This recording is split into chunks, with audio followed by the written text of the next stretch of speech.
이 여겼더라. 아멘. 하나님께서 저와 여러분에게 은혜 더하시기를 바랍니다. 이 성경책을 읽다 보면 우리가 참 난해한 문제들을 만날 때가 많이 있습니다. 어떻게 이 사람에게 이런 일이 일어날 수가 있지? 하나님이 왜 이 사람을 이렇게 인도하시지? 꼭 이렇게까지 하셔야 되는가? 그리고 내 삶에는 왜 이런 일이 일어나지? 좀 진지한 질문들이 생길 때가 많이 있는데 나름의 답을 얻기까지는 우리가 참 오랜 시간이 걸릴 때가 많습니다. 일단 이 어려운 문제들의 가장 대표적인 예가 욥입니다. 다 잘 아시죠? 욥은 의인인데 정말 많은 일들을 겪었습니다. 자녀를 잃었고 종들을 잃었고 재물을 잃었습니다. 여러분 가지고 있는 소유 모두를 잃었으니 어떻게 되겠습니까? 사회적 지위와 사회 관계망도 모두 상실했을 겁니다. 그 사회적 관계가 무너진 것의 가장 대표적인 예가 세 친구들입니다. 가깝게 지냈던 친구들조차 욥을 정확하게 이해하지 못하고 그저 올바른 소리만 자꾸 이야기하니 욥은 얼마나 속이 답답했습니까? 그런데 여러분 한번 생각해 보면 욥은 어찌되었든 상실한 것들을 2배 이상으로 다시 얻습니다. 물론 잃어버린 자녀에 대한 슬픔은 회복할 수 없겠지만 일단 성경에 기록된 표면상으로는 수치상으로는 2배를 얻습니다. 그래서 제 생각에 성경의 인물 중에 가장 이해가 안 되는 어떻게 이 사람에게 하나님은 이렇게 하셨을까 하는 답이 안 내려지는 사람은 저는 바로 요나단이라 생각을 합니다. 욥은 하나님이 그 믿음을 시험했다는 그 근거라도 있지. 요나단 아버지가 사울이라는 이유 하나로 함께 어두움에 들이온 삶을 살아야 했습니다. 엘리 제사장의 아들들처럼 그 행실이 나쁘거나 옳지 못하면 죽을 만했지 이렇게 하거나 그 죽음에 대해 합리적으로 우리가 받아들일 수가 있을 텐데 요나단은 전혀 그렇지 않아요. 엘리 아들들과는 비교가 되죠. 그래서 왜 이 요나단은 나중에 아버지 사울과 함께 죽어야만 했는가? 이 사람의 생명에 닥친 현실은 너무 억울하다라는 생각이 지워지지 않습니다. 오늘 함께 생각해 보고자 하는 것은 그것에 대한 대답은 아닙니다. 이 자리에서 하기에는 너무 무거운 질문이에요. 성경이 충분히 또한 설명하지 않아요. 요나단의 그 삶에 대해서는. 다만 저는 몸에 밴 어린 시절이라는 제목에 맞추어 왜 요나단은 아버지 사울의 모습과 정반대의 삶을 살아갈 수 있었을까 하는 거에 대해서 간략하게 생각을 해보고자 합니다. 일단 우리가 요나단을 이야기하기 앞서 그 아버지 사울을 한번 생각해 보아야 됩니다. 그리고 그 사울을 한번 생각하기에 앞서서 사울의 아버지 기스를 한번 생각해 보아야 됩니다. 이 사울의 아버지 기스에 대해서는 성경에 거의 기록이 되어 있지 않기 때문에 정확하게 판단할 수는 없지만 그러나 우리가 한번 추측해 보면서 이야기를 전개해 갈 수가 있어요. 일단 사울의 아버지는 베냐민 지파의 기스입니다. 사무엘상 9장 1절에만 기록이 되어 있어요. 그는 이 베냐민 지파에서 유력한 사람입니다. 힘이 있는 사람이라는 거죠. 그런데 한번 생각을 해보면 이 베냐민 지파가 이 사무엘기에 들어오기 바로 전 사사기에서 이 부족 동족과의 전쟁으로 인해 완전히 몰락해 버렸던 것을 우리가 잠시 떠올려 본다면 유력한 사람 기스를 이야기하는 그 문장 안에는 자기 지파 베냐민을 되살려야만 하는 막중한 책임이 있었으리라 우리는 어렵지 않게 판단할 수가 있어요. 이 유력한 사람으로서 자기 지파를 이끌고 가기 위해서는 제일 중요한 게 명예입니다. 집안의 사람들이 잘 따라 주어야 돼요. 실수하면 참 어려워집니다. 이 명성에 흠이 가거나 실수가 생기면 지도력에 문제가 생기게 되죠. 따라서 우리는 이 사울을 대하는 아버지 기스의 태도를 두 가지로 생각해 볼 수가 있어요. 첫 번째는 매우 관대함과 여유를 가지고 사울에게 많은 경험을 쌓게 하고 장차 자기 지파를 이끌 사람으로 사울을 훈련시켰을 것. 이게 베스트입니다. 이랬을 것이다라고 한번 생각을 해보는 거예요. 두 번째는 가문에 저 녀석이 피해를 주면 안 되니까 엄하게 통제하고 매우 강압적으로 대했을 것. 아주 엄격한 아버지였을 가능성도 우리가 생각해 볼 수가 있는데, 그 사무엘상 9장에 보게 되면 이 사울의 아버지 기스가 사울에게 한 가지 행동을 시켜요. 무슨 행동이냐면 이 사울의 아버지 기스가 암나기들을 잃어버립니다. 여러분, 기스는 유력한 사람이라고 했어요. 그렇기 때문에 집에서 부리는 종들이 많을 거예요. 그러면 그 종들을 시켜서 이 암나기들을 찾으면 될 텐데 어째서인지 그날은 아들 사울을 보냅니다. 기스가 사울을 보낸 것에는 암나기들을 찾는 것이라는 단순한 이유 외에는 별다른 의도는 없어 보입니다. 성경이 기록하지 않고 있지만, 그런데 중요한 것은 사울은 이 암나기들을 찾으러 갔는데 여기서 우리가 볼 수 있는 건 사울은 첫 번째 암나기들에 대해서 전혀 파악하지 못하고 있어요. 어떻게 이 동물들의 행동 패턴에 대해서 전혀 알고 있지 못한다는 겁니다. 어찌됐든 이 암나기들은 사람들에 의해서 길러짐을 당했을 것이고, 그러면 일정한 패턴을 가지고 있을 텐데 사울은 전혀 알지 못합니다. 두 번째, 이스라엘 전역을 돌아다녀요. 그러니까 이 암나기들에 대해서 파악도 못하고, 설령 이것이 나갔음에도 어디로 갔는지 파악도 못할 만큼 이리저리 돌아다닐 만큼 전혀 지금 이스라엘 지역에 대해서도 견문이 없다라는 것이 간접적으로 드러나고 있어요. 그리고 사울 스스로도 견문이 넓지 않고 또한 그런 그에게 처음부터 맞지 않는 임무를 준 아버지 기스. 이 기스는 사람 다루는 지혜는 그래서 약간 생각보다 낮았다라고 우리가 판단해 볼 수가 있습니다.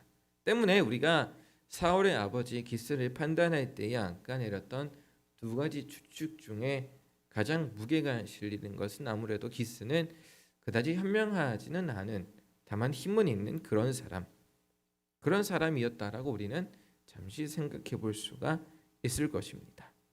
또는 현명하건 그렇지 않건 그것은 두 번째 치고 약간 사울에게 강압적이었을 것이다 라고 우리는 판단해 볼 수가 있으리라 생각을 합니다. 두 번째, 사울의 아버지 기스가 사울을 대함에 있어서 강압적이었을 것이라고 추론할 수 있는 두 번째 이야기를 한번 해보고자 합니다. 일단 부모가 자녀에게 강압적으로 대할 때에 나타나는 일반적인 양상은 어떠하냐면, 첫 번째, 부모가 자녀를 강압적으로 막 이렇게 눌러서 가르치면 첫 번째, 이 자녀는 자기 스스로 문제를 해결할 능력이 부족하게 됩니다. 그래서 어떠한 문제가 닥치면 누군가 자기에게 이렇게 하세요, 저렇게 하세요, 뭐 이렇게 가르쳐 주기를 당연히 기대하게 돼요. 그러다 보니까 이 아이는 잠재력을 발휘하기가 참 어렵습니다. 두 번째, 자신의 환경에 혼자 맞서 싸울 힘이 없어집니다. 하나님은 모든 각 개인에게 고유한 것을 부여하셨기 때문에 자기 삶을 개척해 나갈 수 있는 능력이 있게 되는데, 부모에게서 강압적인 환경을 제공받은 아이들은 자기에게 주어진 환경을 개척할 힘이 없어집니다.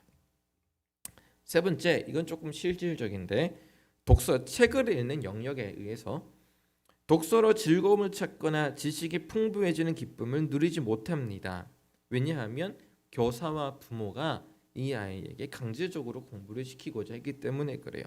그러니까 이 독서라는 것이 누군가를 알아가고 새로운 세계를 알아가는 즐거움이 되는 게 아니라 보면 하기 싫어지는 거, 책을 보면 분노하고, 책을 보면 나를 강압적으로 대하고 자유를 주지 않는 엄마 아빠 얼굴이 생각나는 그 잘못된 현상들이 드러나게 되는 거죠. 네 번째, 음식입니다. 이러면 안 되는데, 내가 이거 먹으면 살이 찌는데, 이러면서 뒤돌아서면 막 먹는, 다시 말해서 막 먹고 안 먹고에 중요한 게 아니라 부모의 명령에 반대하고 좀 반항을 해서 자유로워지고자 하는 그 인식이 이 먹는 것에서도 드러난다라는 거고, 돈에 관하여 충동적인 구매를 하게 됩니다. 돈을 많이 쓰면서 돈을 쓰고 구매를 하면 내가 하고 싶은 대로 하게 되는 거거든요. 그러니까 충동적인 구매를 하면서 일종의 자유를 경험하게 되는 거죠. 부모가 강압적으로 대하게 되면 자녀에게서는 이런 특징들이 나타나는데, 한번 여기에 사울을 한번 집어넣어 보았습니다. 엔돌의 접신녀를 찾아가죠. 자기가 나라를 이끌어 가다가 문제에 부딪히니까 접신녀를 찾아갑니다. 블레셋과의 전투를 앞에 두고 겁을 먹었어요. 그래서 꿈으로도 우림으로도 또 선지자로도 말씀하지 않으심을 보고, 그러면 여러분 우리가 일반적인 상식으로는 하나님 앞에 나아가야지. 그런데 사울은 전혀 다른 방법을 택합니다. 두 번째, 전쟁을 승리로 이끈 것도 아니고 외교적 역량을 발휘한 것도 아니고 내정을 잘해 사람들에게 신뢰를 얻은 것도 아닙니다. 자기 문제를 해결할 능력이 사울에게 없습니다. 재임 기간의 상당 부분을 다윗을 쫓고 그를 죽이려고 하는 거에 상당 부분의 에너지와 시간을 다 소모해 버리죠. 자, 세 번째, 독서의 영역에 있어서 율법을 가까이 하지 않아요. 말씀을 가까이 하지 않습니다. 그 당시에는 책이 일반적인 문화가 아니었으므로 율법, 책을 가까이 하지 않는다라고 하는 것은 곧 선지자와 하나님의 말씀을 전하는 사람들을 경청하지 않았다라는 거예요. 그러니까 남의 의견을 무시하는 거죠. 이 영역에 있어서 일단 제일 잘했던 것은 솔로몬이죠. 처음에는 하나님에게 경청하는 자세를 구했으니까요. 자, 네 번째, 아말렉과의 전투에서 자비와 용서를 제거하고 엄격하게 해야 되는데, 이러면 안 되는데, 하나님이 아말렉을 다 처단하라 했는데 이러면 안 되는데 하면서 음식을 취하는 것처럼 아말렉을 살려주죠. 이러면 안 되는데 하면서 결국에는 하나님의 말씀에 반대한 겁니다. 다섯 번째, 충동적이에요. 다윗을 잡는 것이 뜻대로 안 되자 아들 요나단에게 폭언을 퍼붓습니다. 이거는 성경을 사무엘상 20장 30절을 한번 참고해 보시기 바랍니다. 아주 폭언을 퍼부어요. 이 사울이 다윗에게든 자기 주변 사람들에게든 특히 자기 아들 요나단에게든 했던 일들을 미루어서 살펴보면 사울 안에도 역시 아버지로부터 부모들로부터 받은 상처와 어떤 강압적인 자세, 이런 것들에 대한 흔적들이 사울의 모습 통해서 보이는데, 중요한 건 우리가 설교 초반에 이야기했던 것처럼 사울이 이랬으면, 할아버지 기스가 그랬으면 요나단도 그래야죠. 요나단도 사울의 영향을 받아서 분노해야죠. 다윗이 왕이 된다라고 하면 저 자식이 나를 제껴두고 저 녀석이 어떻게 왕이 되지? 오히려 자기가 화가 나가지고 다윗을 죽이려고 해야 되는데 요나단의 모습은 그렇지 않다라는 거죠. 사무엘상 20장 15절을 보게 되면 여호와께서 너 다윗의 대적들을 지면에서 다 끊어버리신 때에도 너는 내 인자함을 내 집에서 영원히 끊어버리지 말라 하고 요나단의 말입니다. 다윗이 왕이 될 것을 알았습니다. 하나님의 말씀이기도 했지만 자기가 자기 아버지 사울의 인생을 보다 보니 더 이상 내게 자리가 올 것 같지 않아. 집안에 들이우는 무너짐의 기운을 요나단도 경험했을 수 있겠죠. 다윗이 왕이 될 것을 알고 분노하거나 혹은 체념하면서 자기의 감정을 무너뜨리는 것이 아니라 담담하게 받아들이고 있습니다. 그 이유를 저는 사랑이라 생각을 합니다. 요나단은 자기의 역할을 정확하게 알았습니다. 블레셋과의 전투를 이기기도 하였고 또 다윗을 선택하신 하나님의 주권을 인정하죠. 자기에게 왕위가 돌아오지 않음을 탓하고 슬퍼하는 게 아니라 주권자 하나님께서 친구 다윗을 선택하셨음을 축복하고 언약을 맺습니다. 내가 분명 손해보고 있음에도 불구하고 내가 처한 현실이 불합리함에도 불구하고 내게 주어진 삶을 담담하게 받아들일 수 있는 것, 저는 그것을 사랑의 한 측면이다 생각을 하게 됩니다.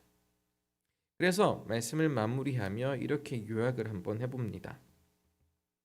사랑을 뭐라고 이야기를 할까?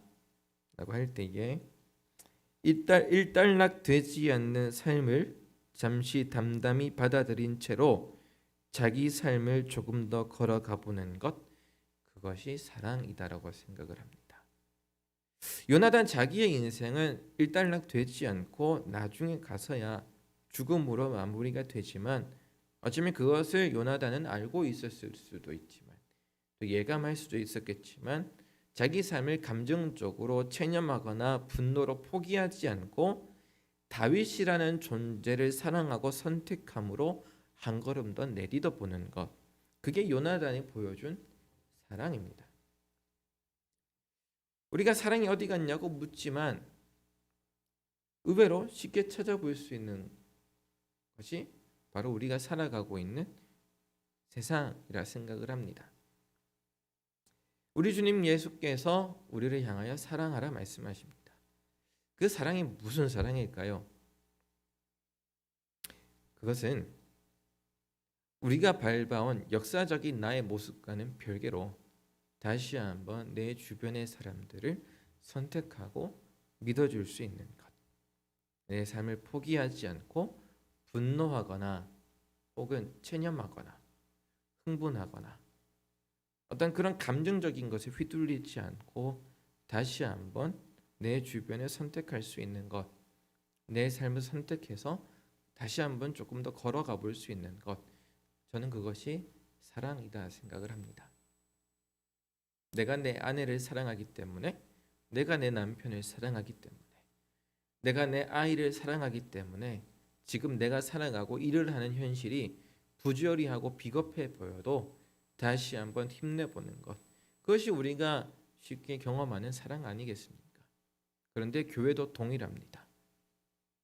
믿음 생활하는 것 체념할 때가 많이 있고 포기할 때가 많이 있는데 그저 나 하나만 말씀 잘 듣고 예배 잘 드리고 잘 지키면 되는 것, 거기에서 제한될 때가 참 많이 있지만 그러나 예수님께서 우리에게 명령하신 사랑을 다시 한번 생각한다면 아무리 힘들고 좀 옆에 사람이 마음에 안 들어 보인다 하더라도 다시 한번 그 사람을 사랑하고 선택하는 것, 그게 저는 사랑의 한 방면이라 생각을 하게 됩니다. 우리가 살아가는 세상은 교회이든 세상이든 항상 부조리해 보입니다. 연약함이 있고 다 만족스럽지 않아요. 그럼에도 불구하고 다시 한번 나를 내딛어 보는 것이 지금 우리 교회에는 저는 필요하다 생각을 합니다. 기도하겠습니다. 살아계신 하나님, 우리가 주님께서 우리에게 말씀하신 것처럼 다시 한번 사랑하게 도와주십시오.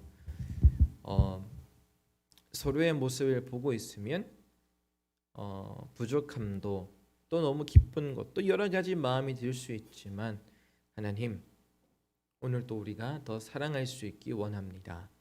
이 교회가 쉼이 있는 공간, 사랑이 있는 공간, 사랑이 있는 공간, 또 생명이 이어지는 공간이 되게 하여 주옵소서. 지금 예배하는 이 자리에 있는 사람들의 마음을 주님이 살피시고 오늘도 다시 한번 삶을 걸어갈 수 있는 은혜를 베풀어 주옵소서. 하나님이 우리와 함께 하심에 감사드리며 예수님의 이름으로 기도합니다. 아멘. 우리 찬송가 342장 함께 부르고 우리 모두가 함께 기도하는 시간을 갖도록 하겠습니다. 일단 찬송가 342